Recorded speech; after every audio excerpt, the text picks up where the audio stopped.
tumeelekeza ukuta huu si salama.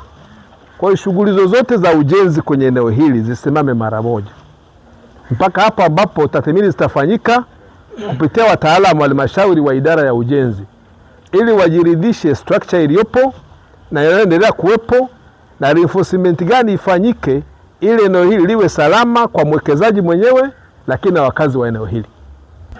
Ofisi ya mkurugenzi itasimama katikati ya wananchi na mwekezaji ili kufanya tathmini sahihi ya kaya hizi sita, nyumba sita ambazo zimeathirika kutokana na uwekezaji huu,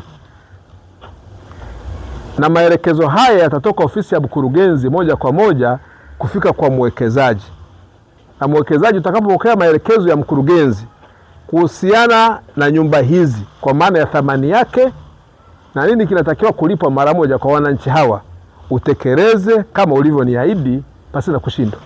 Ndugu zangu, niwaambie uhai hauna mbadala. Ukifa ndio umekufa na hatuna repair ya mtu aliyekufa. Kwa hiyo swala la uhai wa mwananchi tunalipa kipaumbele namba moja.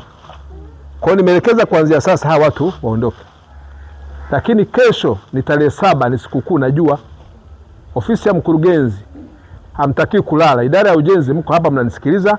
Fanyeni michakato, mshauri mwekezaji afanye fair consideration ya temporary relief na mahala pa kukaa wananchi hawa wakati tathmini ya kudumu ya makazi yao inafanyika kupitia ofisi ya mkurugenzi, na fidia zifanyike stahiki.